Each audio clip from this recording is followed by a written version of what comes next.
Para empezar, hablemos un poco sobre la física, continuando con el refuerzo para primero de bachillerato. Tenemos, hablaremos un poco sobre la simbología matemática, movimiento, fuerza y electricidad.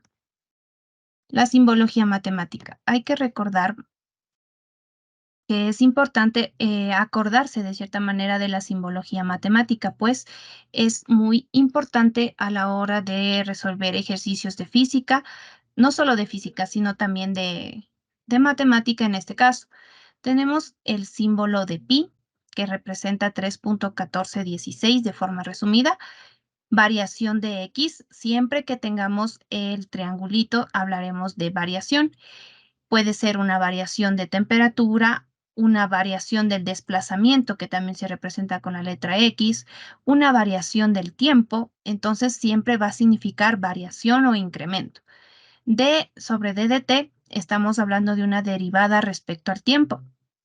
Hablemos de una D sobre D de t mayúscula. Estamos hablando de una derivada con respecto a la temperatura. Si hablamos de dx, estamos hablando de una derivada con respecto, en este caso x, hablemos de desplazamiento. También tenemos el símbolo de infinito, el símbolo de proporcional a, el símbolo de igual, el símbolo de distinto, de aproximadamente, que también puede representarse con este símbolo, con esta simbología, de equivalente a, de equivalente a y de raíz cuadrada. La descripción también existe de mayor que, de menor que, y símbolos como lo que es la sumatoria, el vector velocidad, el símbolo de implica, y sí, solo sí, o perpendicular. En la parte de aritmética, es importante reconocer los tipos o los números que existen. En este caso, el número n, que hace referencia para contar a elementos de un conjunto, 1, 2, 3, el símbolo de z, el cual hace referencia a los números naturales, el 0, y a los números negativos, también de los números naturales, es decir, el -2, -1, 0, 1, 4, etc. Q, que puede expresarse como una fracción formada por dos números enteros. Puede ser una fracción, un medio, un tercio, 45 octavos. Entonces estamos hablando de una fracción. R, que está relacionada con el conjunto de los números racionales y o los números irracionales. Entonces estamos hablando de pi, de raíz de 5, de 2 tercios, entre otros. Las operaciones con fracciones, ¿ya? Hablamos de una suma o de una resta. El mismo, en este caso va a haber con un mismo denominador y con distinto denominador. Cuando existe un mismo denominador, simplemente se debe conservar ese denominador que es en común y se suman sus numeradores. 6 más 3 es 9. Y con distinto denominador, debe sacarse un factor común. En este caso, tenemos el 5 como denominador y el 3. Se debe sacar un factor común. En este caso es el 15, pues este número es divisible para 5 y para 3. Pues un número que multiplicado por 5 me dé 15 es 3, ¿no es cierto? Por lo tanto, ese 3 se multiplica por nuestro número 4. 4 por 3 es 12, menos un número que multiplicado por 3 me dé 15, sería 5, por lo tanto 2 por 5, 15. Entonces tenemos 2 por 5, 10. 12 menos 10 y obtenemos el resultado de 2 quinceavos. La misma manera sucede con la multiplicación, ¿ya?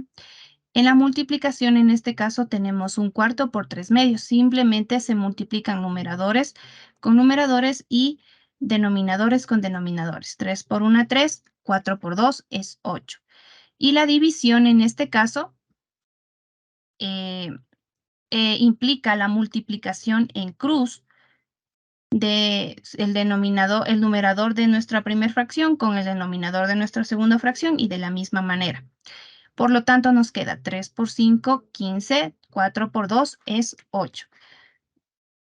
También es importante acordarse de las ecuaciones de primer grado, ya con una incógnita. En este caso, está dada por esta expresión, ax más b es igual a 0, donde x representa la incógnita. Bien, estamos hablando en sí de la incógnita, que es x, y los coeficientes a y el coeficiente b, que es igual a 0. Y luego tenemos, por ejemplo, la ecuación 2x más 1 es igual a 0. Tenemos ya nuestra ecuación de primer grado con una incógnita. 2x más 1 es igual a 0. Las ecuaciones de primer grado con dos incógnitas. En este caso ya van a existir dos incógnitas, como bien lo menciona. En este caso es X y es Y. Pueden nombrarse de distintas formas a las incógnitas. Puede ser Z, puede ser A, puede ser B, pero generalmente se representa con X y con Y, ¿ya? Entonces tenemos de la forma AX más BY más C es igual a 0. Un ejemplo sería 2X más 3Y más 1 es igual a 0. Ahí estamos hablando de una ecuación de primer grado con dos incógnitas. Dentro de la geometría y trigonometría es importante recordar lo que son las áreas y los perímetros. El perímetro representa la suma de todos los lados. En el caso de un cuadrado, el perímetro representa 4A. En este caso se ha nombrado a los lados como A, pueden nombrarse como B, como C, como 1 de C, pero representa el perímetro 4A y el área A al cuadrado. ¿Qué sucede con el rectángulo? El rectángulo va a tener un perímetro de 2A más 2B y un área de A por B, porque aquí estamos hablando de que un lado es más largo que el otro, recordando. Luego va el triángulo. El triángulo va a tener un área de A más B más C, ¿ya? Y, un perímetro de A más B más C, y el área va a ser igual a B por H. Aquí se va a cruzar una perpendicular que representa la altura, dividido para 2. Y del círculo tenemos que el perímetro es igual a 2pi radio. Y el área va a ser igual a pi radio al cuadrado. En cuanto a los cubos y al prisma rectangular, el área va a ser igual a 6A en el caso del cubo. Y en el caso del prisma va a ser igual a 2 entre paréntesis o multiplicado por A por B más B por C más A por C. Y en este caso ya estamos hablando de figuras tridimensionales, por lo tanto aparece lo que es el volumen. Por lo tanto, el volumen es igual a A al cubo y del cubo al cubo del cubo y el del prisma rectangular es igual al volumen A por B por C. En una esfera, el área va a ser igual a 4pi radio al cuadrado y el volumen 4pi radio al cubo dividido para 3. De un cilindro va a ser igual el área a 2pi radio por la altura y por el radio. Y del cono, finalmente, área es igual a pi por radio y por G. Otro tema importante a acordarse es el teorema de Pitágoras. El teorema de Pitágoras nos establece que la suma de los cuadrados de los catetos va a ser igual al cuadrado de la hipotenusa. Por lo tanto, vamos a tener un triángulo rectángulo donde tenemos A, B y H en este caso. La suma del cuadrado de sus catetos da igual al cuadrado de su hipotenusa. Y esto es muy importante porque existen ejercicios en los cuales implica que sepamos esto para poder aplicar ciertas fórmulas. Luego están las funciones trigonométricas.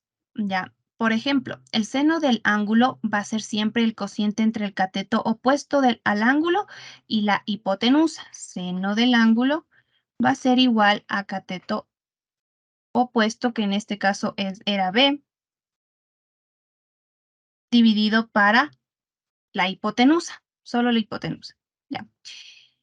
Entonces, ¿cómo nos puede servir esta expresión o esta ecuación que tenemos aquí? Más adelante se van a ver los temas relacionados con la descomposición de fuerzas, que es más específicamente la tensión, en el cual se debe saber o se debe aplicar estas funciones trigonométricas para poder entender y aplicar en sí la fórmula.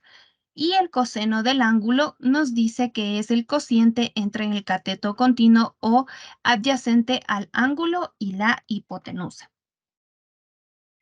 Ya entrando a temas relacionados con en sí con la física, específicamente está el movimiento como en primera instancia. El movimiento es la acción o el efecto de mover o moverse, ¿ya? Nosotros ahorita estamos en estado de reposo, ¿verdad? Estamos sentados, digamos, y luego nosotros si nos paramos o nos movemos a cualquier lado, estamos ejerciendo esa acción de movernos. Por lo tanto, de forma física, podría mencionarse, se denomina como el cambio de posición que va a experimentar un cuerpo o un objeto en el vacío o en el espacio, perdón. Por lo tanto, nosotros nos encontramos en una posición inicial. Si nosotros nos movemos, ya estamos cambiando de posición. A eso se considera como movimiento. Dentro de los elementos del movimiento existe lo que es la posición, la trayectoria, desplazamiento y distancia recorrida. La posición en sí es el lugar, el instante en el que nos encontremos o que se encuentre el cuerpo, la posición. La trayectoria va a ser el camino, podría decirse, o una línea imaginaria que se traza hasta llegar desde un punto inicial hasta un punto final. Puede ser un camino por acá, puede ser un camino recto, por abajo, ya depende la trayectoria que se tome. Y el desplazamiento en sí va a ser esa línea recta que va a haber entre nuestro punto inicial y nuestro punto final. Y la distancia recorrida hace referencia ya a la cantidad de esa distancia o esa cantidad de ese desplazamiento que se dio, que puede ser expresado en metros, centímetros, kilómetros, como sea, millas. Y aquí tenemos el ejemplo de una mariposa en el cual se expresan estos elementos. Se tiene una posición inicial, una posición final, el desplazamiento, la trayectoria que ha tomado, que puede ser, miren aquí en líneas curvas, y en sí en nuestro móvil o nuestro cuerpo, que es la mariposa. La fuerza, ¿ya? La fuerza va a ser toda acción capaz de alterar el estado de reposo de un cuerpo o de movimiento de un cuerpo. Muy bien, pongamos ejemplos. Nosotros, digamos que queremos mover algún objeto, sea un mueble o cualquier otro. Nosotros estamos empujándole, ¿no es cierto? O alándole. Estamos ejerciendo una fuerza, ¿ya? Esta fuerza que está haciendo, alterando ese estado de reposo y le estamos moviendo. Por lo tanto, nosotros estamos ejerciendo esa acción, ¿ya? También se dice que se ejerce o de cuando un cuerpo se encuentra en movimiento, digamos, nosotros estamos junto a una persona y estamos caminando, yo le ejerzo una fuerza y le empujo, digamos. Estoy ejerciendo una fuerza porque le estoy alterando su estado de movimiento. También otro ejemplo es el de que estamos aquí sosteniendo una pelota de básquet, de fútbol o la que sea, y estamos ejerciendo una fuerza para lanzarle, ¿ya? Estamos partiendo de esa posición inicial que está en reposo, nuestra pelota, y se va a mover. Y también esta fuerza es capaz de producir en ellos alguna deformación, ¿ya? Pensemos en una pelota que es muy blanda o muy suave. Cuando nosotros tratamos de estrujarla, de comprimirla, esta se va a deformar, ¿no es cierto? Pero va a volver luego a su estado inicial. Lo mismo sucede con, digamos, con cualquier otro objeto que sea blando. Nosotros le aplastamos, estamos ejerciendo una fuerza y este se está deformando. Otros términos importantes que es de diferenciar y de conocer es la masa y el peso, ¿ya? Creemos que la masa y el peso es lo mismo, pero realmente no lo es, ¿ya? ¿Y por qué se dice esto? Porque la masa representa la cantidad de materia que posee un cuerpo Y el peso es la fuerza de atracción. Entonces estamos hablando de fuerza. Y en este estamos hablando de cantidad de materia, es decir, estamos hablando de kilogramos, de libras, ya dependiendo de cómo querramos representarlos. Y aquí estamos hablando de una fuerza de atracción gravitatoria que la Tierra ejerce sobre el cuerpo.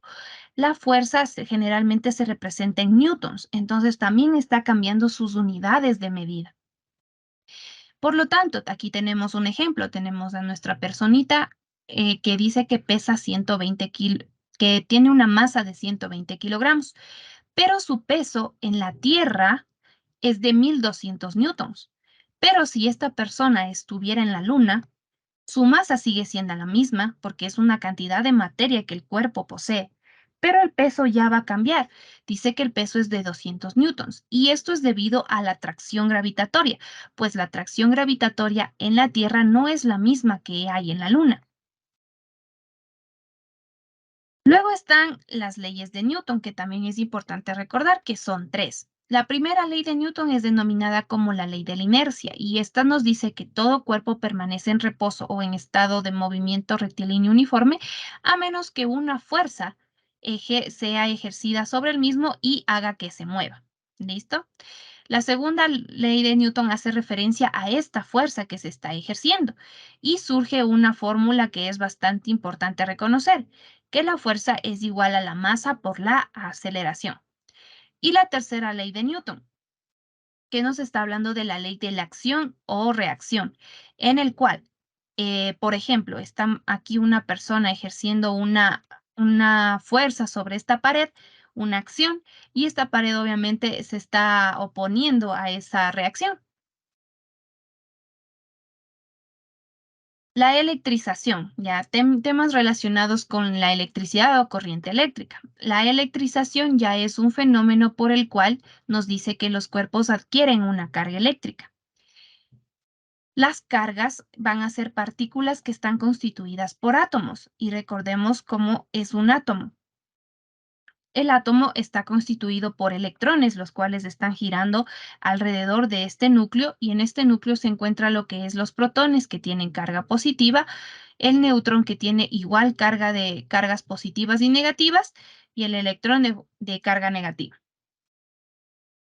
Estas partículas o estas cargas siempre se constituyen como una magnitud escalar, es decir, que son un número y aparte de eso es aditiva. Dentro de esto ya se menciona lo que es la corriente eléctrica, que es el desplazamiento conjunto de cargas eléctricas a través de un material conductor. Y aquí entra lo que es el circuito eléctrico, que ya va a ser una red electrónica que va a transportar corriente eléctrica, ¿ya? Y esta va a tener elementos los cuales son importantes a recordar, que una de ellas es el generador, el cual es el elemento capaz de transformar cualquier tipo de energía en energía eléctrica. El interruptor, que va a ser el que va a permitir el paso o no del circuito, o sea, abrir o cerrar el circuito. El receptor, que va a ser el elemento que transforma la energía eléctrica en otra forma de energía. Y los conductores van a ser aquellos cables que podemos observar que están dando en sí a todo el circuito. Existen dos formas comunes de conectar elementos en un circuito. Puede ser en serie o puede ser en paralelo. En serie simplemente, eh, generalmente, como se menciona en el gráfico, están conectadas una al lado de otra, podría decirse. Por lo tanto, su intensidad de corriente es igual, pero su diferencia de potencial, es decir, representado con la letra B mayúscula, es la suma de de todos los elementos que estén implicados. Mientras que la conexión en paralelo, estas ya no se encuentran una junto a la otra, podría decirse, o de forma continua, sino que ya se encuentran de cierta manera separadas. Por lo tanto, la intensidad de corriente en este caso va a ser la suma de todas las intensidades que formen el circuito y la diferencia de potencial va a ser la misma en todas. Aquí entra también lo que es la ley de Ohm, pues Ohm fue quien midió la intensidad de corriente y lo representó con la letra I mayúscula. y los resultados de su experiencia permitieron que él plantee una ley en la cual nos menciona que la diferencia de potencial, que es representada con la letra R, aplicada a los extremos de un conductor va a ser igual al cociente entre la intensidad, entre la diferencia de potencial B y la intensidad eléctrica. ¿Listo? Por eso surge la fórmula de R es igual a B por I. Y dependiendo del ejercicio, si nos pide la diferencia de potencial, la, la resistencia eléctrica o la intensidad, de acuerdo a eso, despejaremos la fórmula. La unidad de resistencia eléctrica en el sistema internacional se denomina como ohmios. Eso sería todo por el día de hoy. Si existe alguna pregunta, no duden en realizármela en este momento.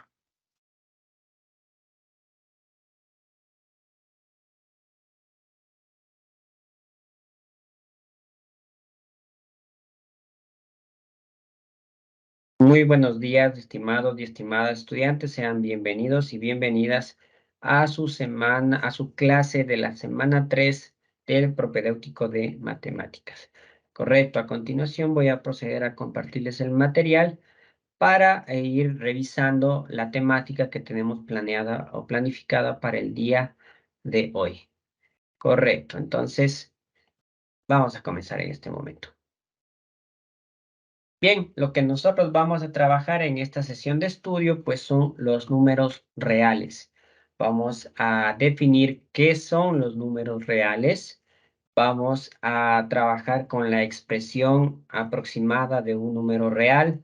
Vamos a hablar sobre el valor absoluto y también sobre los intervalos. Aquí en la imagen que tenemos en la presentación, pues podemos ver que los números reales están formados por los números naturales, los cardinales, los enteros, los fraccionarios, los racionales y los irracionales. Incluso tenemos aquí un cuadro sinóptico, mire que nos permite a nosotros ir revisando cada una de estas partes. Miren, los números reales, que se los representa con la R mayúscula, están conformados tanto los racionales, que se los representa por la Q, y los irracionales, que se representa con la I. En el caso de los racionales, tenemos los enteros, representados por la Z, y los fraccionarios. Al hablar de los números enteros, también estamos hablando de los números naturales, el cero y los enteros negativos. Entonces, todo este conjunto de números pertenecen a los números reales. Bien, veamos con este gráfico, analicemos la definición de los números reales. El conjunto de los números reales. Los números reales son el resultado de la unión del conjunto de los números racionales con el conjunto de los irracionales. Se lo representa o se simboliza con la letra R. Entonces, en otras palabras, el conjunto de los números reales está conformado por los números, el conjunto de los números racionales y el conjunto de los números irracionales. Muy bien, aquí podemos ver en este diagrama de Venn. Mire, todo este sector de acá que le estoy yo marcando con rojo, y todo este sector de acá son el conjunto de los números reales. Y dentro del conjunto de los números reales, mire, tenemos el valor de pi, el epsilon, el 2pi, ¿sí? Y dentro de estos números también puede encontrar los números reales algebraicos, que son los radicales, los números racionales, los números enteros, tanto positivos, negativos, y los números naturales. Entonces, los números reales abarcan todos estos conjuntos, ¿sí? Entonces es muy importante que usted recuerde esto, por favor. Bien, ahora, expresión aproximada de un número real. Perfecto. La expresión aproximada de un número real se la puede hallar de dos maneras, ¿sí? El primer caso, por defecto, cuando se busca un número con un determinado número de cifras decimales inmediatamente al menor dado. Sí, entonces es lo primerito. Y por exceso, cuando se busca un número con un número determinado de cifras decimales, inmediatamente al mayor dado. Ya, entonces, en otras palabras, ya vamos a poner ejemplo. Por defecto, simplemente le dejo pues la cifra decimal con el numerito menor. Y por exceso, pues inmediatamente yo le aproximo al inmediato superior. Entonces vamos a ver ejemplos. Ya, aquí tenemos unos ejemplos. La aproximación de los números. 1, 2, 4, 5, 6, 8, 8,343,58 y 10,5783 a dos cifras decimales es, ya, mire, el número original es este, 1,2456. Ya, por defecto, mire, le dejo a dos cifras, ¿sí? A dos cifras decimales me dice que le aproximo. Le dejo 1,24. Como este numerito, sí, número 24, no le aproximo, le dejo tal cual, no le hago nada, solamente le corto a dos cifras decimales. Ahora, si quiero yo aproximarle por exceso, tengo que fijarme en el numerito que está después. Mire, el 1,24, el numerito que está después es del 5. Si el numerito que está después del corte de los números, si es mayor a 5, yo le aproximo al inmediato superior. ¿Sí? Le aproximo. Pero si el numerito es menor que 5, le dejo tal cual. Entonces, mire, como este numerito es mayor que 5, yo puedo aproximarle al inmediato superior al 4. Por eso aquí tengo yo 1,25. ¿Sí? Vamos a ver el otro ejemplo. Dice 8,343,58. Aproximada a dos cifras decimales. Correcto. Entonces, por defecto, como dice a dos cifras, aquí está el corte. Justo aquí. Permítame, le borro porque se hicieron dos líneas. Ya, a ver. Nuevamente. Aquí está el corte. Justo dos cifras decimales. 8,34. Por defecto, no aproximo, le dejo tal cual. Por exceso, mire, por exceso. El siguiente numerito, dice aquí, es 3, es menor que 5, ¿sí? Es menor que 5. Por lo tanto, yo no puedo aproximar. Entonces quedaría 8,34, ¿sí? 8,34. Lo mismo acá, mire, el 10,57 a dos cifras decimales. Acá viene el corte. Por defecto le copio tal cual, 10,57. Por exceso, como el numerito que está después del corte es mayor que 5, entonces ahí sí, al numerito que está antes del corte le subo al inmediato superior, 10,58. Aquí tengo inclusive una frase, mire, dice, por defecto, cuando la cifra siguiente a la que se va a aproximar es 0, 1, 2 o 3 o 4, ¿sí? O 4. Por exceso, cuando la cifra siguiente, la que se va a aproximar, es 5, 6, 7, 8 y 9. Entonces, sencillo. Ya vamos a poner más ejemplos para que quede más claro esto, por favor. ¿Sí? Entonces, mucha atención. Ya, aquí vamos a plantear más ejemplos. Primerito vamos a realizar ejercicios o ejemplos por defecto. Muy bien, entonces permítame utilizar este color. Ya. Vamos ahorita por defecto, ¿no? Por defecto. Vamos a aproximar por defecto. Listo. A ver, entonces voy a poner un número decimal. Ya. 25,78352. Ya.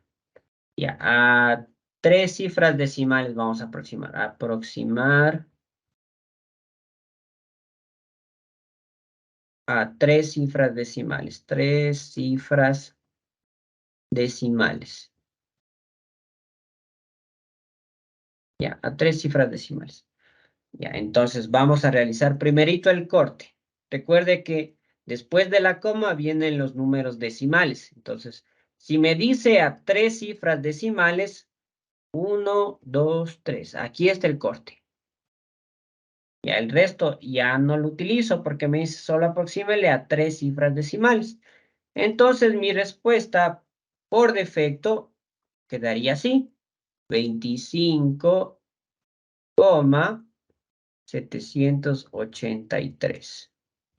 Correcto. No hay más. Sí, no hay más. Por defecto. Sí, ahora voy a aproximar ahora por exceso. La misma cantidad.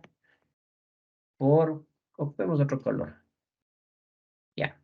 Ahora por exceso. Por exceso. Ya. Igual a 3 cifras decimales. Aproximémosle ya. La misma cantidad. Entonces, 25,783,52. Igual. Ya. Así mismo me dice, a 3 cifras decimales le voy a aproximar por exceso. Entonces, ocupemos este color. Ya. El corte, 1, 2, 3. Aquí están 3 cifras decimales. Aquí está el corte. Ya. Listo. Ahora, mi respuesta quedaría de la siguiente manera. Voy a copiar todo, todo, y vamos a ver qué pasa. 25,78. Ya. Ahora, este numerito de aquí, no le copié porque tengo que analizar, ¿sí? Tengo que analizar si le aproximo o no. ¿Cómo veo si le aproximo? Con el numerito que está después del corte. Si el numerito está después del corte, ¿sí? Si está después del corte, es 5 o mayor que 5. Sí, si es que es 5 mayor que 5, yo sí puedo aproximarle al numerito que está antes del corte. Entonces, como este numerito es 5 superior a 5, este sube al inmediato superior. Este 3 se convierte en 4. Y con eso yo ya tengo mi número decimal aproximado por exceso. Sí, voy a poner otro ejemplo para que quede más claro el asunto. Sí, no hay problema. Vamos a poner más ejemplos. A ver, así mismo. Por defecto. Ya le voy a aproximar ahora a solo 2 cifras nomás. Por defecto. Aproximar. Aproximar. A 2 cifras decimales nada más. A 2 cifras decimales. Y esto tiene que ver mucho a veces con las notas. No, bueno, aquí ya no se aproximen en las notas. Antes sí se lo hacía. Ya, listo. A ver, voy a poner el ejemplo. 9,8432. Ya, 8432. Ya, nada más. Listo. Como me dice aproximar por defecto, ¿no? A 2 cifras decimales, entonces voy a ocupar el corte. Como me dice a 2 cifras, el corte vendría acá. 1, 2. Aquí viene el corte. Correcto. Por defecto. Sí, por defecto. Entonces dice, como por defecto no tengo que hacer nada, 9,84. Y se acabó. Ahí quedó. No hay que aproximar ni nada porque por defecto en el corte escribo tal cual el número. Ahora, por exceso. Por exceso. Ya, igual a 2 cifras decimales, ¿no? La misma cantidad. Aunque pongámosle un poquito acá. 9,8463. Ya, porque si no, no va a tener sentido realizar el mismo. Ya, miren. Por exceso. Entonces, a 2 cifras decimales, el corte viene aquí. Aquí. Porque están 1, 2 cifras después de la coma, ¿no? 9,84. Entonces voy a escribir 9, ahora sí voy a fijarme. El numerito que está después del corte sí es mayor que 6. Por lo tanto, sí puedo aproximar. Pero ¿a quién le aproximo? Al de acá. Al que está antes del corte. Este 4 sube al inmediato superior, que en este caso es el 5. Entonces, no es 984, sino 985.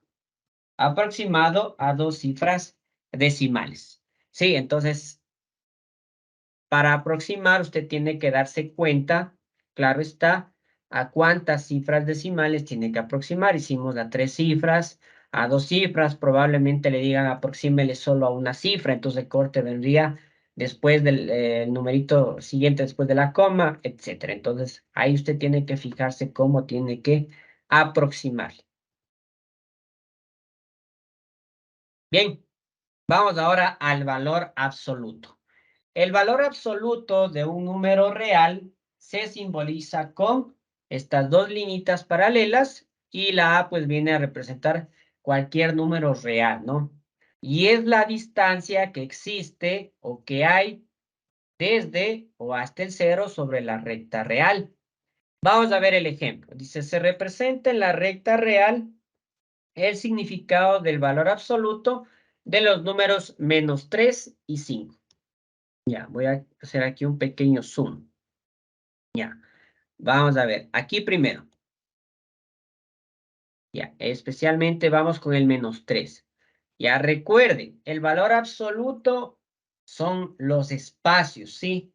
Que están desde el 0 hasta el número real. Mire, aquí está el -3. ¿Cuántos espacios tengo del 0 al -3? 1, 2 y 3 espacios. Por lo tanto, aquí va 3 espacios. Sí, es la distancia. Ahora, miren, el caso del 5. El valor absoluto es 5. ¿Por qué? Porque existen 5 espacios desde el 0 hasta el 5. Vamos a ver. 1, 2, 3, 4, 5. Entonces existen 5 espacios. Vamos a hacer un pequeño ejemplo así mismo aquí ocupando la recta numérica real. Vamos a poner en este caso, ocupemos este color, ya. Digamos que está aquí en el ejemplo, está el, el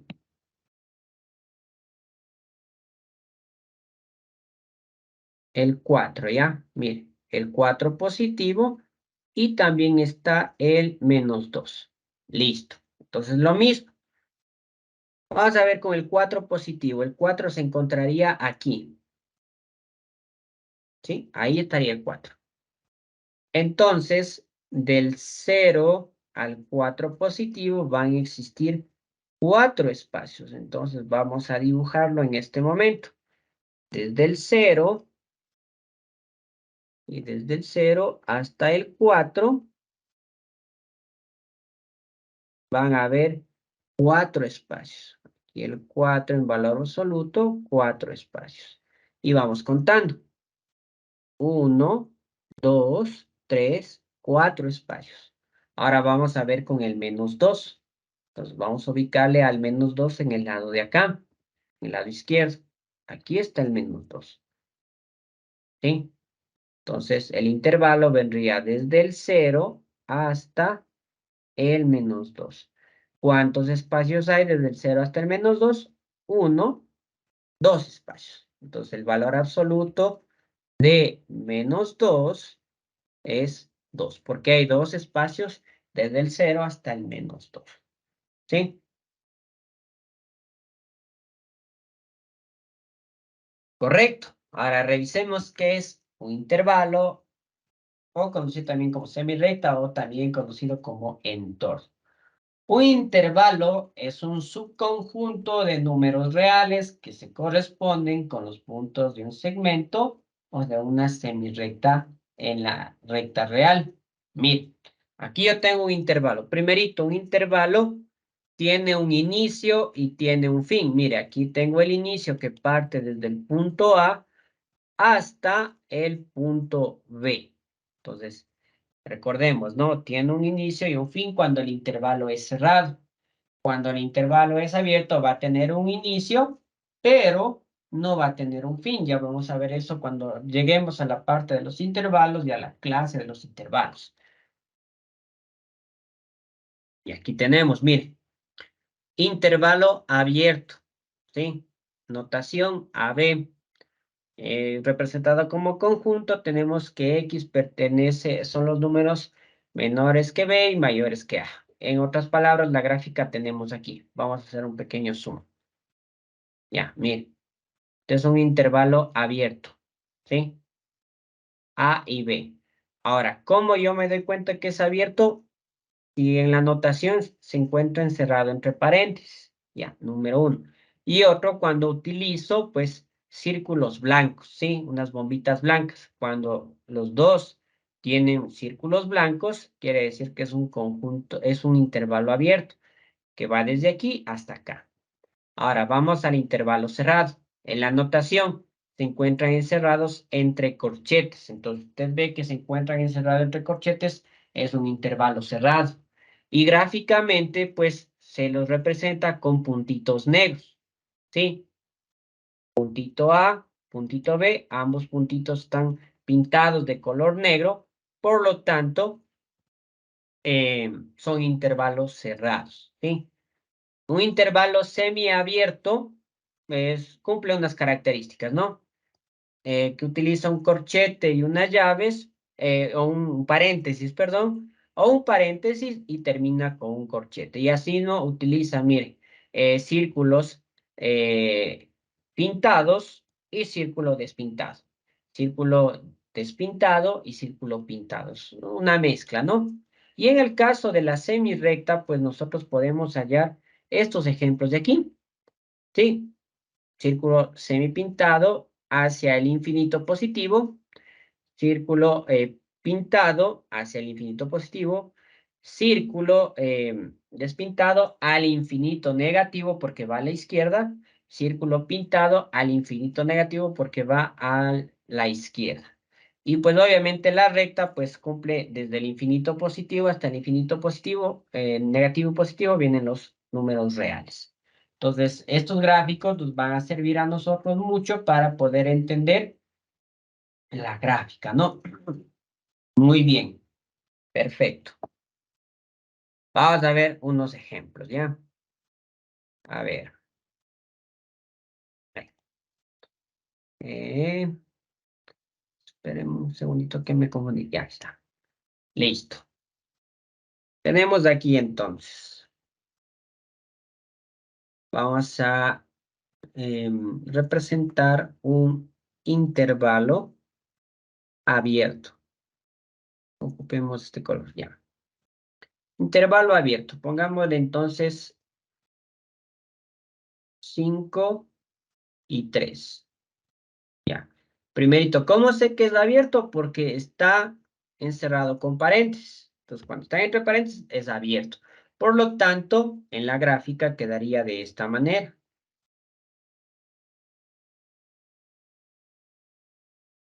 Ya, esperemos un segundito. Sería 3 y 5 ordenadito. 3 y 5 sería. 3 y 5. Ahí sí, perdón, disculpe. Entonces, el intervalo vendría, aquí está el 3, aquí está el 5. Como es abierto, por lo tanto voy a ocupar un círculo despintado. Círculo despintado. Entonces mi intervalo 3 y 5 está marcado de esta manera. Desde aquí hasta acá. Mire. 3 y 5. Intervalo abierto. Vamos ahora a un intervalo cerrado. ¿Sí? Y vamos a ocupar los mismos valores, pero mire cómo cambia. 3, 5. Como sé que es cerrado, ¿por qué? Porque está dentro de los corchetes. Entonces, nuevamente, aquí está el 3 y aquí está el 5. Como sé que es cerrado, tengo que ocupar círculo pintado. Entonces, ocupemos otro color. Ya. Pintado. Desde aquí hasta acá viene el intervalo cerrado 3 a 5. Ahora vamos a ver un semiabierto. Igual con semiabierto, ¿sí? Entonces, ocupemos otro color. Ya, semiabierto. Ya, entonces, a ver, pongamos aquí, este es abierto, este es cerrado. Ahora vamos a ocupar un semiabierto. Ya, puede ser de esta manera. Del 1 al infinito positivo, abierto. Ya, mire, entonces vamos a graficar. Vemos otro color, permítame. Ya, listo. Y aquí está el 1. Y pues acá se encuentra el infinito positivo, es decir, que no tiene fin, ¿no? Entonces, graficando quedaría de la siguiente manera. Ya. Como es cerrado, utilizo aquí punto pintado. Y como es abierto, este se extiende al infinito positivo, es decir, no tiene fin. Entonces, en este caso es semi-abierto. Ay, perdón. Semi-abierto. Semi-abierto. Semi-abierto. ¿Ya? O también el semiabierto puede ir al infinito negativo. Sí, vamos a poner ese ejemplo para terminar con la explicación de las clases de intervalo. Entonces, ocupemos acá. Ya. Entonces, voy a ocupar este espacio de aquí para no borrar, ¿ya? Entonces, semiabierto, pero que va al infinito negativo. Entonces, vendría de la siguiente manera. Paréntesis, infinito negativo, coma, 1 cerrado. ¿Sí? Entonces ya la gráfica de este semiabierto vendría de esta manera. Aquí está el 1. Acá está el infinito negativo. Y el intervalo graficado quedaría de la siguiente manera. Como sé que es cerrado aquí, ¿sí? Corchetes pintado.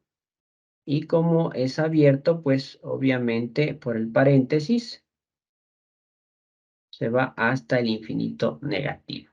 Entonces, este de acá también es semi abierto, pero con dirección al infinito negativo. Entonces, miren, yo puedo representar y puedo identificar los intervalos, ya sea de forma gráfica o incluso por la notación que tenemos nosotros de aquí. Miren, ¿sí? Entonces es importante esto, por favor, que lo tengan muy en cuenta.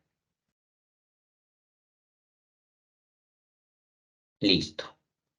Bien, para ya pasar a la sección de preguntas, pues le comparto mi número de WhatsApp, que lo conoce, el horario de atención. Esta semana, por favor, no tiene deberes, no hay deberes porque estamos en semana de repaso, refuerzo propedéutico, pero obviamente está que cuando tenga ya deberes, va a tener que enviar al numerito de bienestar estudiantil sus deberes. Para finalizar y responder dudas, quiero compartir esta frase que dice, siempre parece imposible hasta que se hace, de Nelson Mandela.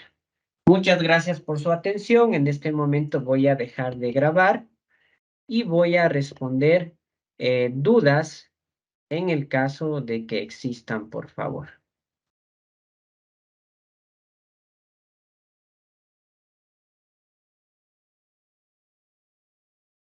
Y prácticamente son clases de refuerzo de lo que hemos visto los años anteriores, ¿sí? Y los años de prácticamente de nosotros de ciencias naturales y de aquí ya viene química. Ok, entonces nosotros hemos visto o vimos la anterior semana las unidades de medida, lo que es magnitud, el sistema internacional y también las conversiones, cómo convertir en medidas ya sea de kilogramos, de volumen, de longitud, eh, principalmente esto. Y de igual manera vimos lo que es la temperatura y calor y cómo convertir por ejemplo, las distintas medidas de calor entre sí, por ejemplo, Celsius a Fahrenheit, de Fahrenheit a Celsius, de Celsius a Kelvin o de Kelvin a Celsius. De igual manera, hemos hecho algunos ejercicios. Vamos a empezar ahora de igual manera con la materia con lo que es materia, ¿sí?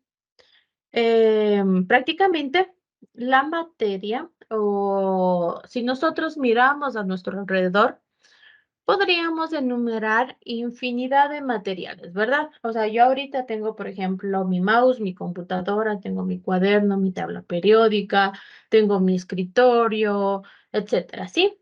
Y podemos nosotros clasificarlo según el estado en el que en los que estos materiales se encuentran.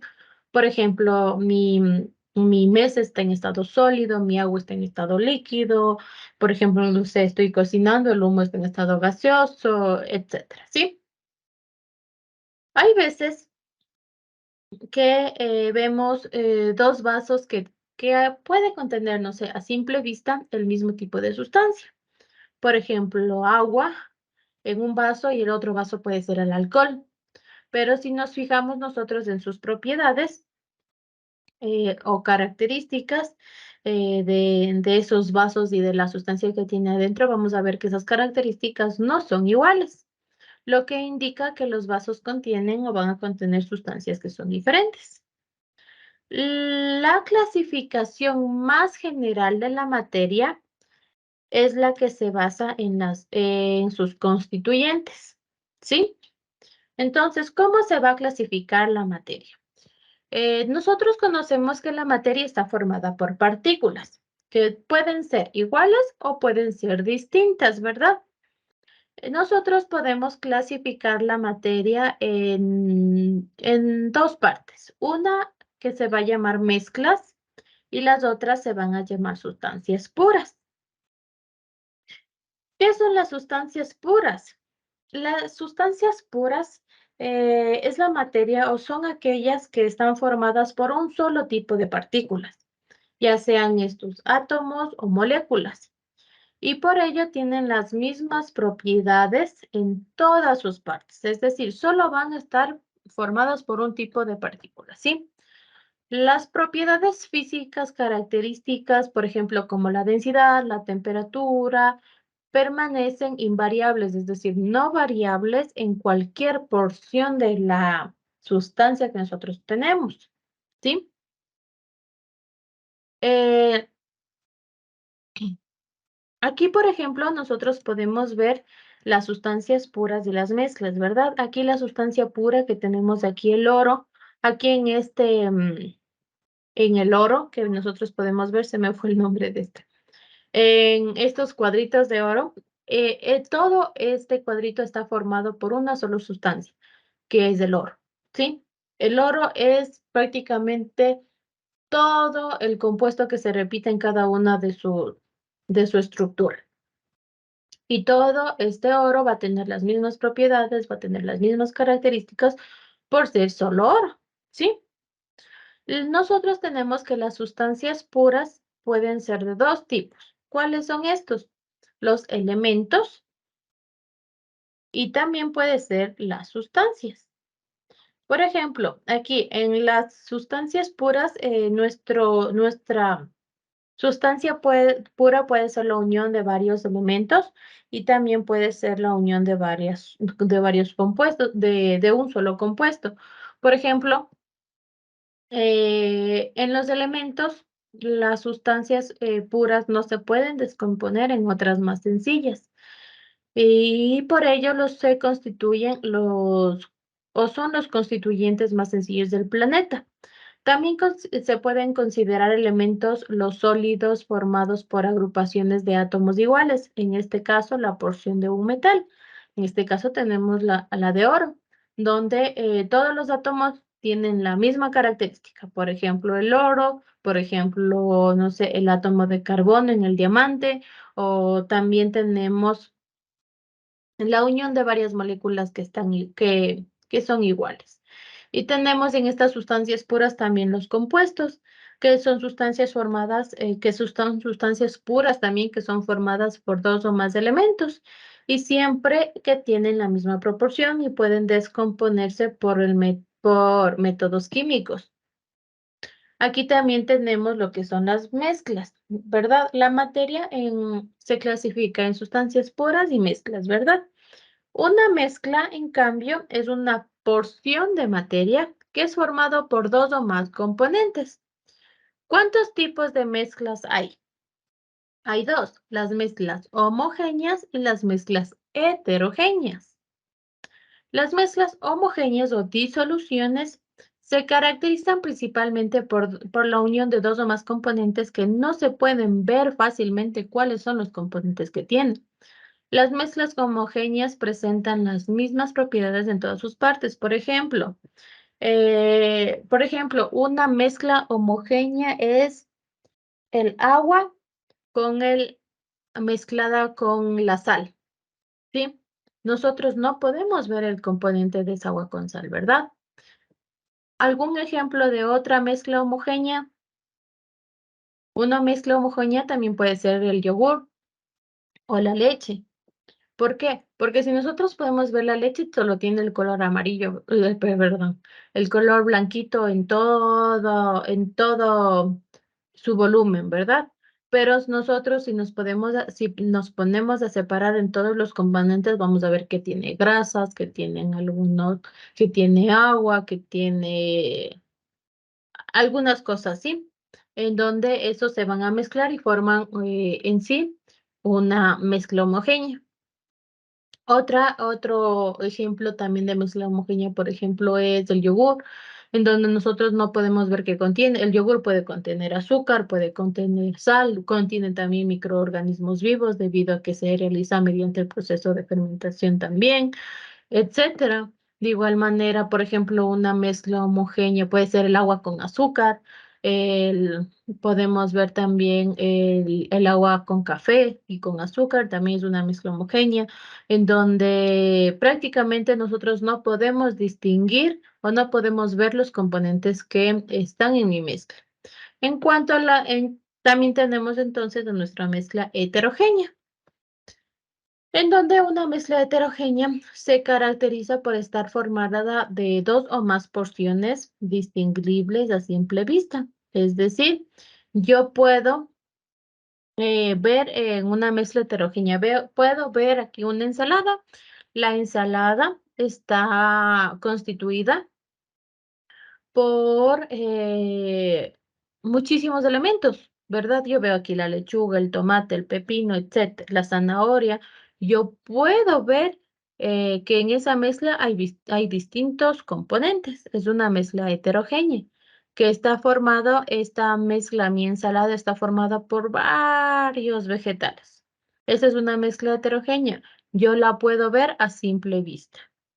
Por ejemplo, otra mezcla heterogénea. ¿Algún ejemplo de una mezcla heterogénea? ¿Alguien? Otra mezcla puede ser, por ejemplo, la que es con el agua y el aceite. Si nosotros vemos, si nosotros ponemos el agua en el aceite en el agua, vemos que se forman 2 capitas. La una es del aceite, la otra es del agua. Podemos ver los componentes. Por ejemplo, si yo hago una ensalada de frutas también, por ejemplo, si yo pongo en el agua arena, también puedo ver los componentes.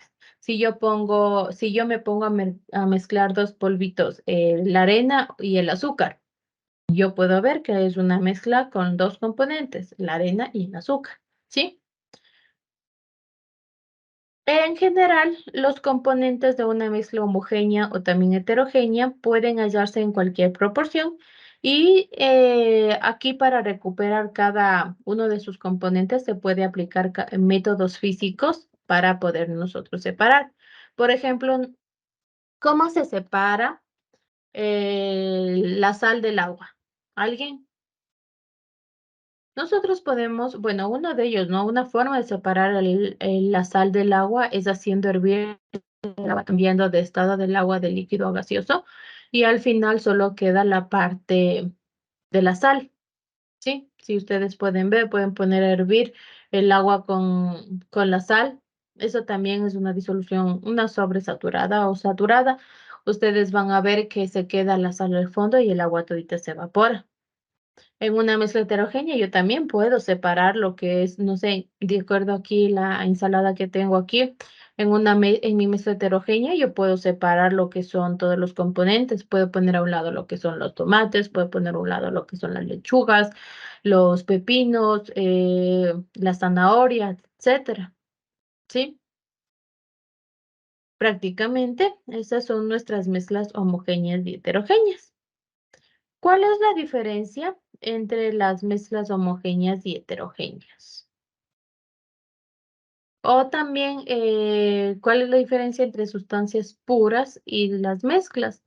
Pues que las sustancias puras están formadas por partículas iguales, idénticas. Conservan las propiedades, siempre se forman en una misma proporción, sus componentes se pueden separar, sus componentes no se pueden separar en las sustancias puras. En cambio, en las mezclas están formadas por partículas diferentes.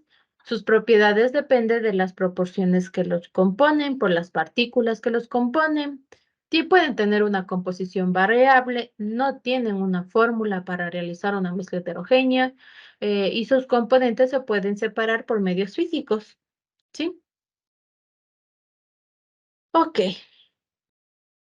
¿Cuáles son los medios físicos o los métodos para yo poder separar una mezcla heterogénea? Pues primeramente puede ser por filtración.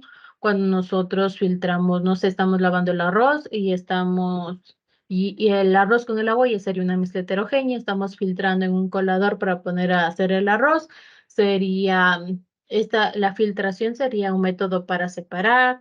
También podría ser la decantación, también podría ser la separación magnética, etcétera, ¿sí? De igual manera, ok, vámonos con la siguiente. Ok, entonces aquí tenemos como un cuadrito en donde me da un resumen prácticamente de qué es la materia y cuál es o cómo está dividida, ¿sí? Nosotros tenemos aquí que la materia está formada por sustancias y estas sustancias pueden unirse y formar sustancias puras o formar mezclas.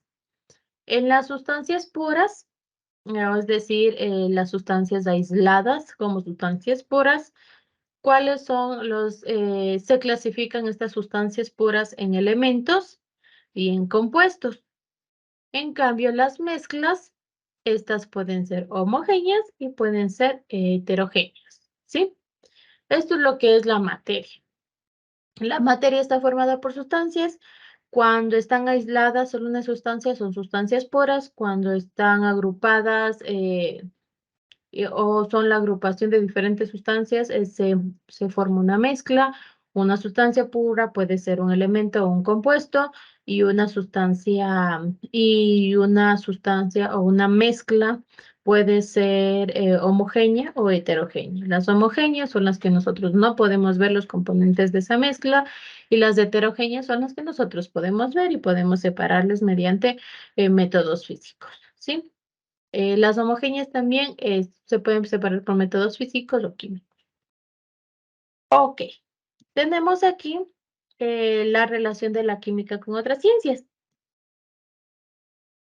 Así como muchísimas otras disciplinas, la química posee un campo de estudio muy grande y también muy complejo y que puede colaborar con otras ciencias. Este entrecruzamiento de ciencias engendra nuevas disciplinas y funda también nuevos campos para el saber, en los que se aprovechan también todas las herramientas científicas sin prestar atención a la disciplina que en ellos o que pertenezcan cada uno de ellos. El ancestro de la química prácticamente es la alquimia, cuyo nombre provenía del árabe alquimia y se suponía que era el arte de transformar ciertos materiales a otros. Eso decían lo que era alquimia, el arte de transformar ciertos materiales a otros. Hoy consideramos a la química como un campo autónomo de investigación que estudia la naturaleza de la materia.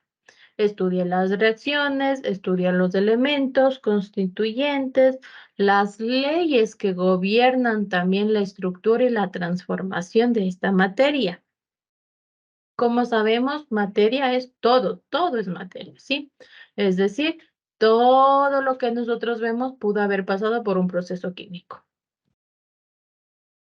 Dependiendo el enfoque que se tenga sobre la materia, nosotros podemos distinguir entre química orgánica, por ejemplo, que es la química de las sustancias que son basadas en el carbono, en nuestro átomo carbono, y la química inorgánica es la que es encargada del estudio de otras ciencias, incluyendo también a ciertas sustancias que contienen carbono, que estudia la química orgánica prácticamente todas las relaciones entre los elementos de la tabla periódica.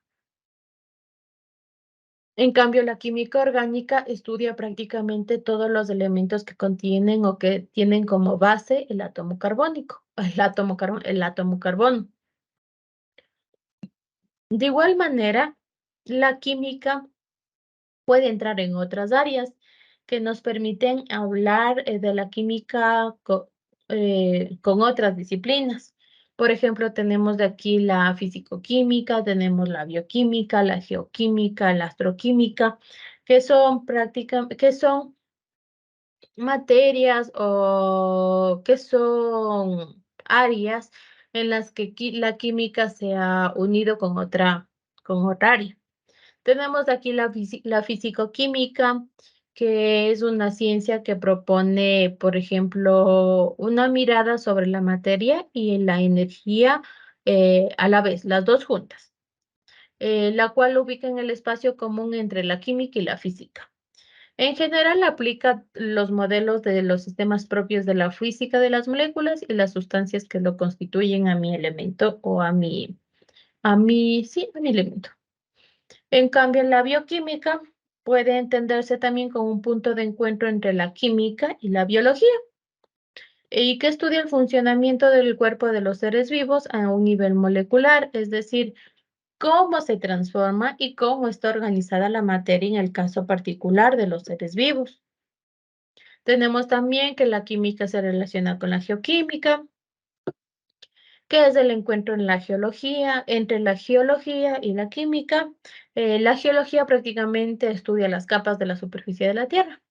La geoquímica es una disciplina interesada también en la comprensión de las reacciones, la composición atómica de los materiales terrestres, así como los procesos que dieron origen a esos materiales. Estudia también la composición, por ejemplo, de los minerales, los metales, las rocas, etc.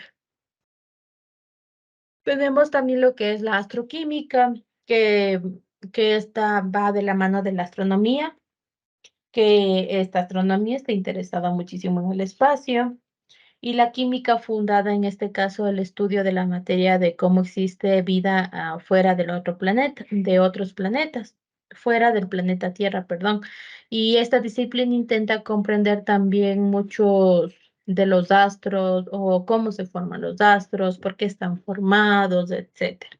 Tenemos también lo que es la petroquímica, también que es conocida como una rama de la química, y también la química se une con las ciencias del petróleo y consiste en un campo que estudia de estudios petroleros, que tiene que ver con el refinamiento de crudo, obtención de derivados gracias a que se conoce la composición de cada elemento.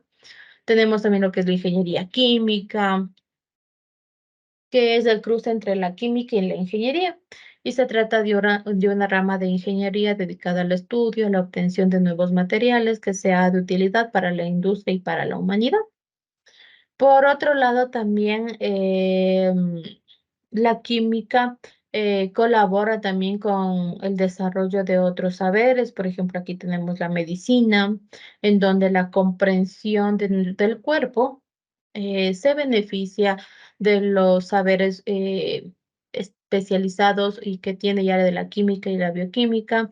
para comprender el tipo de reacciones que se da lugar en nuestro cuerpo y cómo puede usarse para combatir las enfermedades y alargar la vida útil que nosotros tenemos. Tratamientos, por ejemplo, como la radioterapia o la quimioterapia no sería posible también si es que la química no se aliara con la medicina. Tenemos lo que es la farmacología, lo que aquí vemos como, como algunos fármacos, como algunas cápsulas. Es otro campo vinculado con la salud y que se beneficia de la química y es el de la composición de los medicamentos, suplementos y remedios. Así también tenemos el caso de la toxicología, que la química colabora con otras ciencias para entender cómo o cómo afectan al cuerpo las distintas sustancias que pueden encontrar o de los materiales que nosotros podemos tener día a día.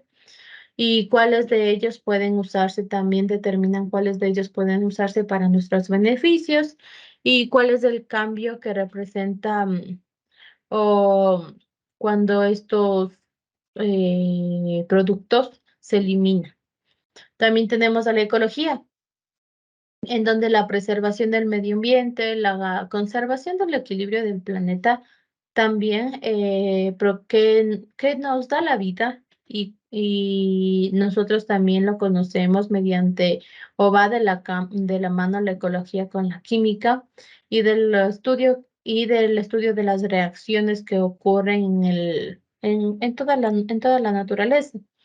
Así también nosotros podemos con esto entender el efecto de las industrias sobre el ambiente y también diseñar estrategias que permitan lidiar con esa contaminación que normalmente estamos ya expuestos todos. También se une con la arqueología, que a pesar de ser una ciencia natural, no es social. El estudio de las civilizaciones pasadas y su registro, su cultura a partir del registro fósil, se ha también visto muy involucrado con la química. No solo porque al entender mejor la naturaleza, también podemos formular nosotros una historia de los materiales fósiles que se hallan en el subsuelo sino también nos permite diseñar estratégicas para medición de la materia, como las técnicas de lectura carbono 14 que nos permiten ver la edad de un fósil. Ok, eso prácticamente en cuanto a lo que es la relación de la química con otras ciencias. De igual manera, aquí tenemos que se relaciona con la tecnología debido a todas las interacciones metálicas y cómo, por ejemplo, se da esas interacciones químicas entre todos los componentes de la misma. Como ustedes pueden ver aquí yo les he puesto una tabla periódica.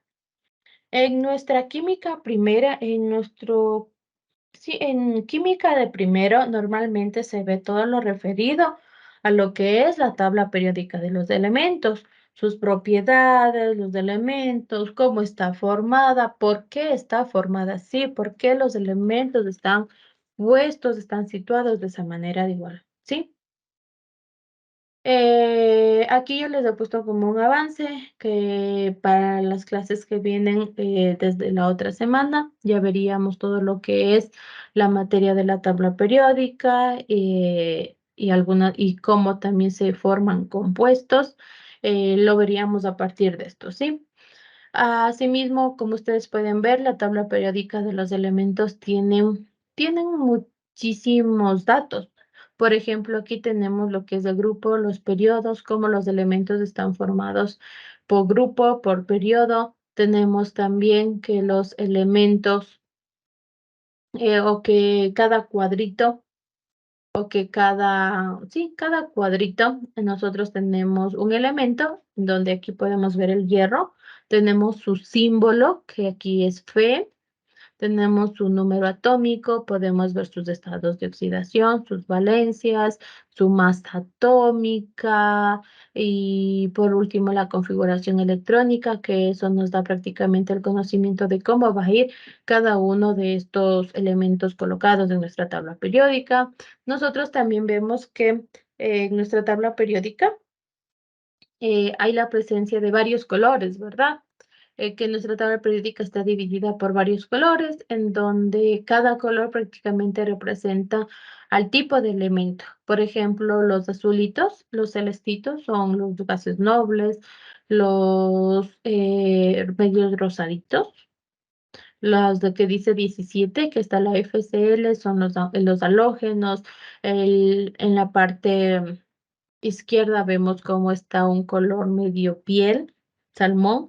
Aquí tenemos el hidrógeno, el litio, el sodio y el potasio, que son son nuestros metales. Tenemos los metales terios, que es nuestro grupo 2. Los metales de transición, que son todo el grupo del medio de la tabla periódica, ¿sí? Bueno, pues prácticamente esto sería todo como retroalimentación de las clases anteriores. ¿Tienen alguna inquietud, alguna duda sobre lo que hemos visto el día de hoy?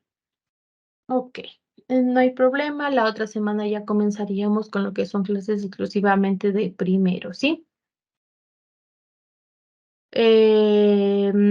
Por favor, si me ayudan encendiendo sus cámaras para una captura de pantalla de las personas.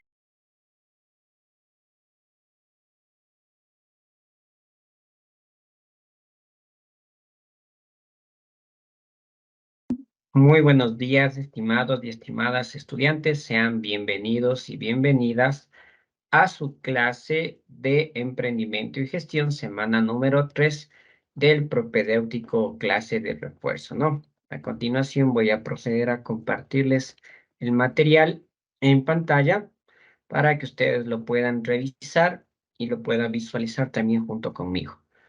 Perfecto.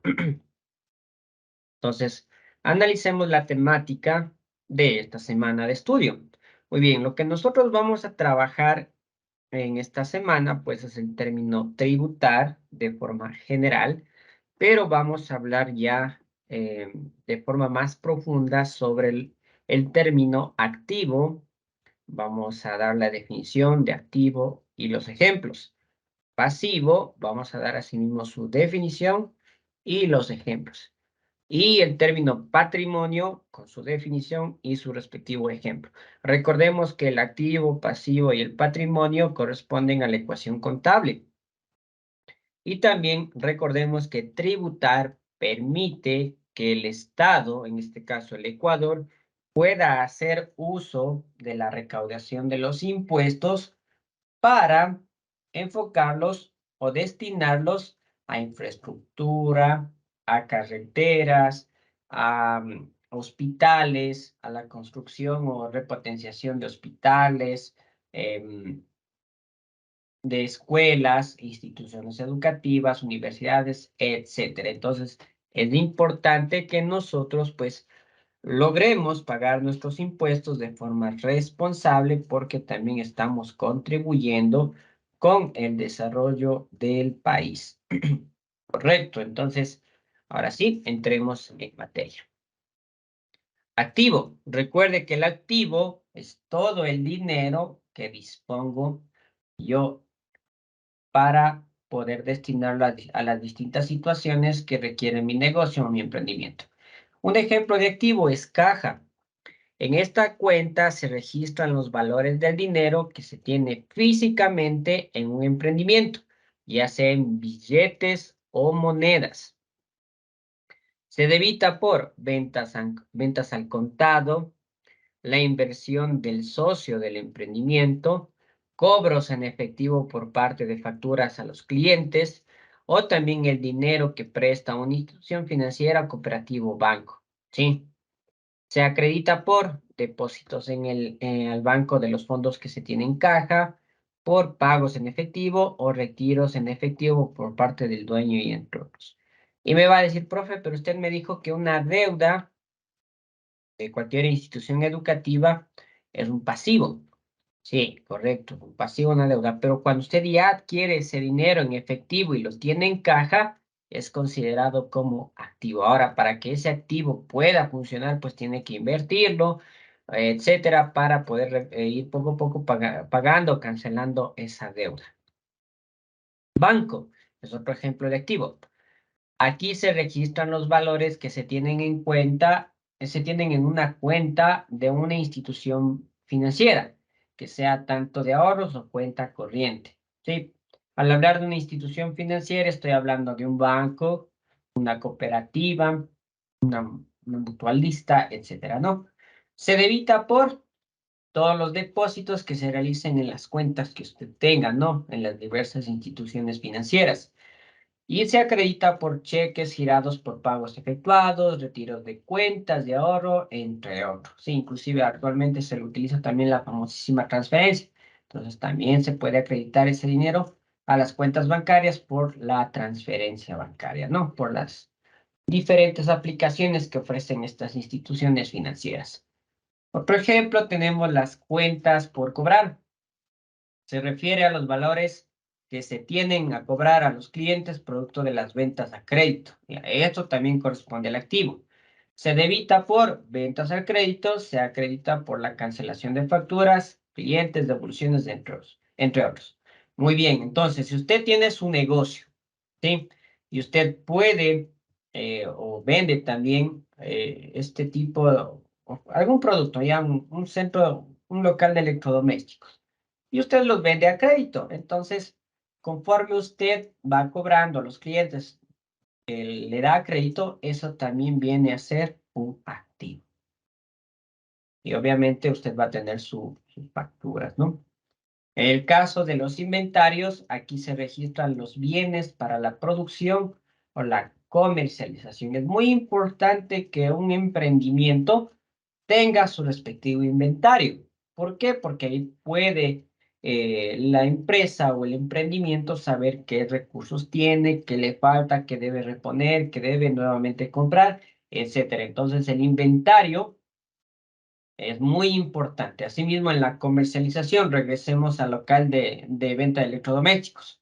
Entonces, ahí también debe tener el inventario cuántos televisores de X marca tiene, cuántas cocinas, cuántas refrigeradores. Entonces, en el inventario se puede ir controlando también qué aspectos o qué ítems yo tengo que nuevamente adquirir para tener en stock y poder vender a mis clientes.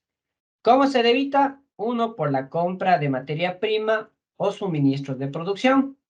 Se acredita por la cancelación de factura a los clientes. Entonces, ejemplo, digamos que yo tengo una heladería.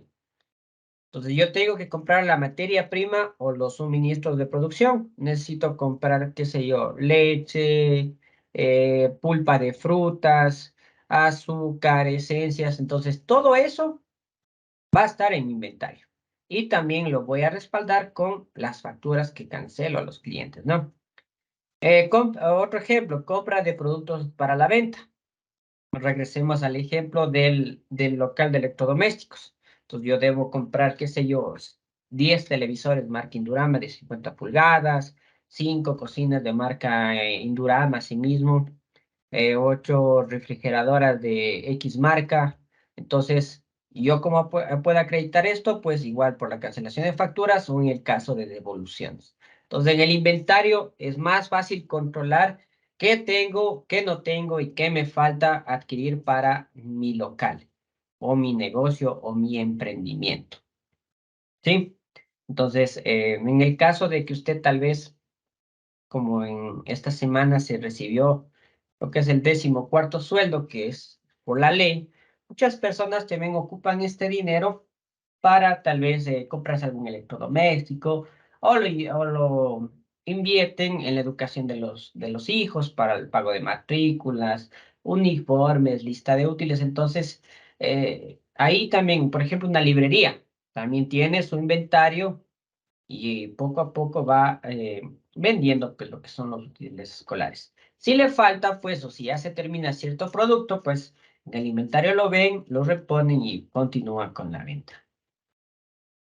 Equipo de cómputo. Se registran los equipos relacionados con el software, que son la parte de los programas, y el hardware, pues la parte física, no la parte tangible. Se debita por la compra de computadoras, impresoras, algún software o programa en especial y se acredita por la venta del equipo. Entonces, por más sencillo o pequeño que sea el emprendimiento, ya dependiendo también de la categoría a la que pertenece, es importante también contar con un centro de cómputo. Un claro ejemplo, un negocio de comida rápida, generalmente antes no utilizaba un centro de cómputo, pero un equipo de cómputo, perdón. Pero actualmente sí se puede ver que tienen una computadora ahí o un software para poder controlar lo que son las ventas, ¿no?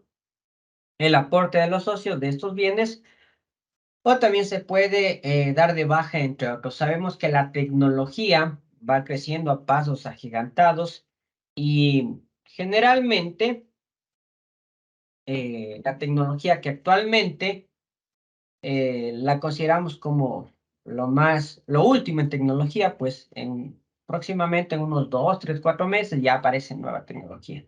Entonces, generalmente cuando el equipo ya tiene varios años o varios ya retrasos tecnológicos, pues se los da de baja y se adquiere pues un equipo más actual. En el caso del terreno, se registran los lotes de terreno donde deberá funcionar o debe funcionar el emprendimiento. Se debita por la compra del lote a la finca, se acredita por la venta del lote, entre otros, aportes de socios en estos bienes. Ya, correcto. Muy bien, un terreno también forma parte de un activo. Sí, entonces el terreno es muy importante porque ahí usted puede crear su infraestructura de su emprendimiento, de su empresa. La compra de un terreno, como usted sabe, no es nada barato, entonces aquí se puede apoyar el emprendimiento con el aporte de los socios para poder lograr la adquisición de ese terreno y seguidamente la construcción de la fábrica, etcétera, ¿no? Si hablamos ya de emprendimientos grandes. En el caso de un local de electrodomésticos, usted sabe que en el centro, pues la mayoría arrienda el local puesto que esos terrenos no están en venta o esos edificios, ¿no? Muy bien, vamos a ver aquí un ejemplo. Dice, 3 personas construyen un emprendimiento con los siguientes aportes individuales, parecido al de la semana anterior. El socio 1 aportó con el equipo de oficina valorado en $200. La socia número 2 en efectivo, $500. El socio 3 aportó también en efectivo, total $700. Sumando los 3 valores tenemos $1,400. ¿Sí? Entonces, esto quiere decir que si hablamos ya solo del activo, porque estamos en activo, si hablamos del activo, pues dinero en efectivo, $1,200 y en equipos de cómputo que también viene a ser activo, $200. Pero hay que enfocarse más en este dinero en efectivo. ¿Por qué? Porque estos $200 del equipo de oficina probablemente de aquí a unos 6 meses o un año aproximadamente ya se va a depreciar el valor del equipo de oficina por la nueva tecnología que lleva. Entonces, probablemente de aquí a un año estos $200 se convierten en $100. Entonces, lo que tendríamos que enfocarnos más es en el activo o el dinero en efectivo que contamos aquí. Edificio. Se registran las obras civiles como oficinas, locales, galpones, etc. Se debita por la compra del bien y se acredita por la venta del edificio, entre otros. Igual, para lograr la compra de una oficina, un local, un galpón, etcétera, un edificio, pues también se puede contar con el aporte de los socios para la compra de estos bienes. Entonces, es importante también considerar esto como algo muy importante que forma parte del activo.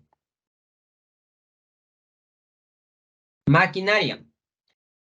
Se registra la maquinaria, con la cual se realizará la producción. Se debita por la adquisición de la maquinaria para la producción. Se acredita por la venta de los bienes. El aporte de los socios en estos bienes también se lo puede debitar.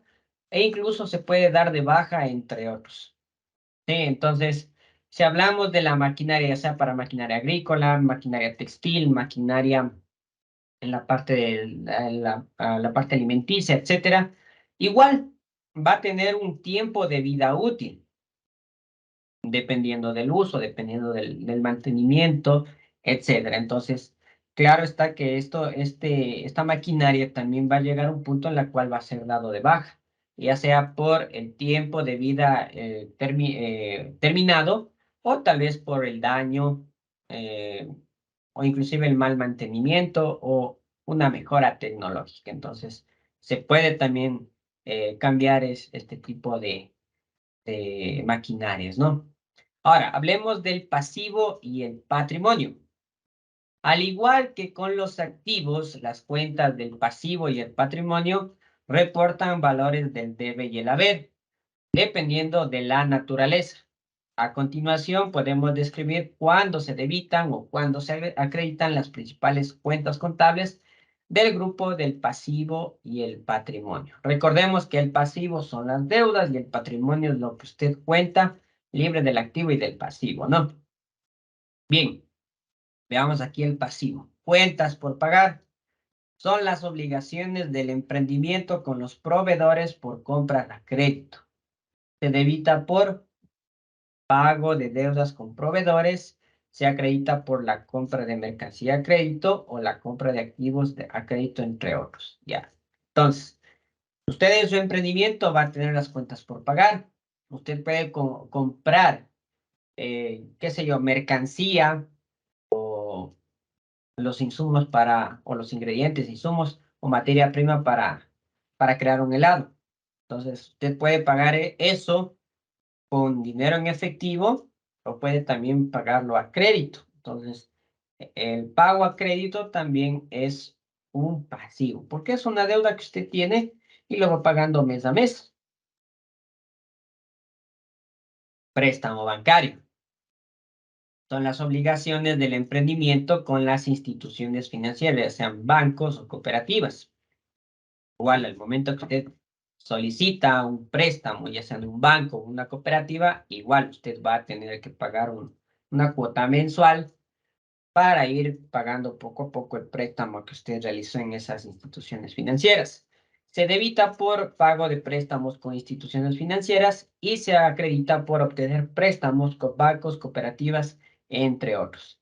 Actualmente podemos decir que un emprendimiento obligatoriamente necesita un préstamo bancario, ya sea pequeño, mediano o grande, dependiendo de la realidad financiera del emprendedor o de los socios. Pero es necesario actualmente contar con un préstamo, ya que por más aporte económico que se tenga en los socios, siempre va a haber situaciones en las cuales se necesite realizar un préstamo y con ese dinero invertir y poco a poco ir creciendo como empresa. Impuestos por pagar. Son obligaciones que tiene el emprendimiento con respecto al SRI. Se debita por pago de deudas con el SRI, se acredita el registro de ventas con el IVA, el cálculo del impuesto a la renta, entre otros. Entonces, lo que usted, con respecto a las deudas del SRI, impuestos, permisos, ¿sí? Esas son deudas que tiene el negocio o el emprendimiento con el Estado. Entonces, usted tiene la obligación de pagar, em, sus impuestos a tiempo para evitar lo que son amonestaciones o evitar sanciones por parte del Servicio de Rentas Internas, ¿sí? Entonces, importante, por favor, eso. Entonces, usted debe tener el presupuesto para asimismo poder pagar esas deudas, ¿no? Con el SRI. Obligaciones sociales por pagar. Bueno, aquí nosotros tenemos una obligación, ¿no? Son obligaciones del emprendimiento para cumplir con la normativa laboral, ¿sí? Por ejemplo, pago de deudas con el IES. Tenemos, ¿no? El pago del seguro social.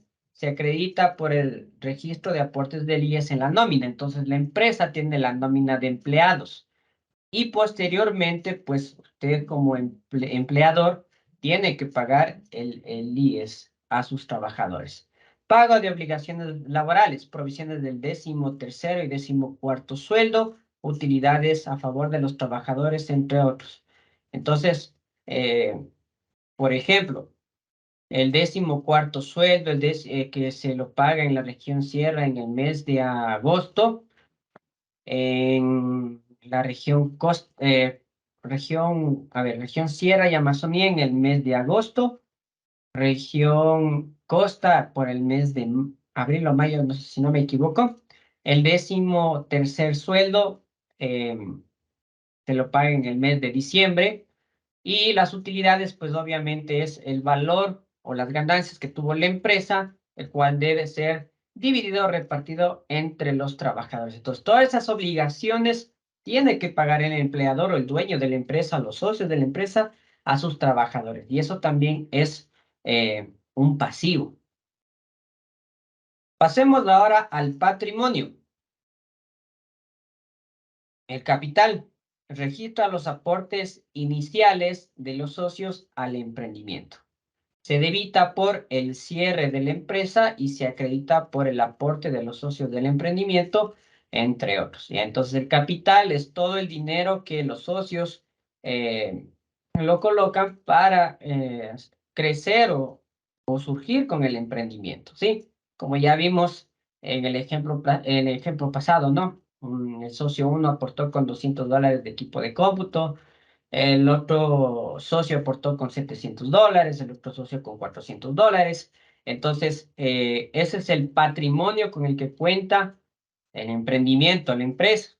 Entonces, ese patrimonio puede crecer o ese capital puede crecer aumentando el nivel de socios que quieran salir adelante con ese emprendimiento, ¿no? Perfecto. Muy bien, entonces nosotros hemos revisado, por favor, los elementos, ¿no? El activo, la definición, ejemplos, el pasivo, la definición y los ejemplos, el patrimonio, la definición y ejemplos, ¿no? Entonces, prácticamente con eso nosotros hemos revisado esta temática que es muy importante y a la próxima semana que nosotros vamos a iniciar con ya la teoría propia de emprendimiento y gestión de primero de bachillerato, pues nos va a servir estos términos para poder entender. Recordemos, por favor, que para esta asignatura también es importante la investigación, entonces nosotros también vamos a empaparnos de muchas situaciones para llevar a cabo lo que es el emprendimiento. Entonces, eso nada más con respecto a la clase del día de hoy. Hemos cumplido con la temática del día de hoy. Permítame un segundito, tengo un estudiante que no logra entrar. Eso me distrae un poquito.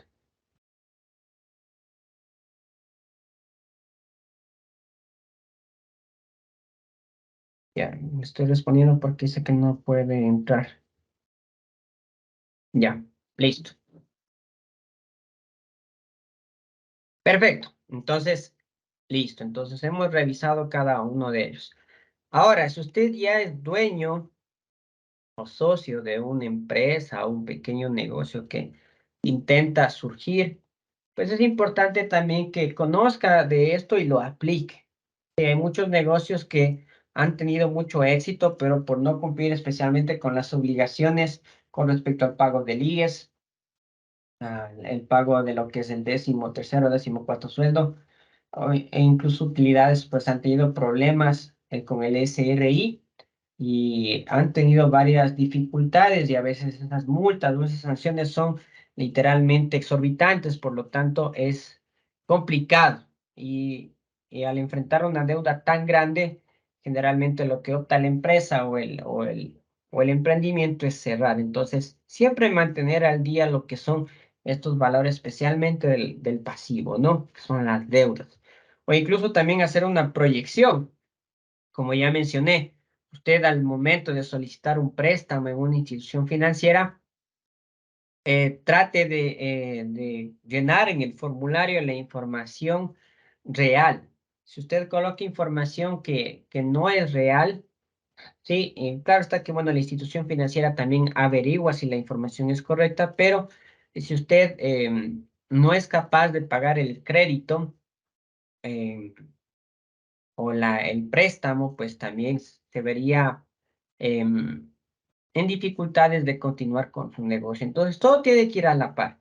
Es un conocimiento básico. Usted también puede contar con el servicio de un profesional ya especializado en este tema de lo que es la parte de la tributación, la contabilidad, para que pueda usted ir creciendo y no tener dificultades o problemas a futuro en su emprendimiento. ¿Correcto? Para finalizar, por favor. Bueno, esta semana no tenemos deberes, ¿no? Porque estamos en el propedéutico. Cuando ya tenga usted deberes, por favor, eh, el número que usted va a enviar, sus deberes, es al bienestar estudiantil, que lo tiene aquí. Mi número de WhatsApp lo tiene aquí presente. El horario de atención igual se mantiene de lunes y martes de 8 a 10, miércoles y jueves de 3 a 5. En el caso de que se modifique el horario de atención, pues yo les haré saber en su debido tiempo. No hay ningún problema. Pero igual, si tiene dudas o inquietudes y si no logro responder esas inquietudes en la clase o tal vez algo no lo quedó claro, pues en este horario, con mucho gusto yo le puedo ayudar. Bien, para finalizar y responder dudas a nivel general, quiero compartirles esta frase, ¿no? La motivación es lo que te pone en marcha, el hábito es lo que hace que sigas. De Jim Rohn. Muchas gracias por su atención. A continuación voy a dejar de grabar y voy a responder inquietudes en el caso de haberlas. Permítanme un segundito.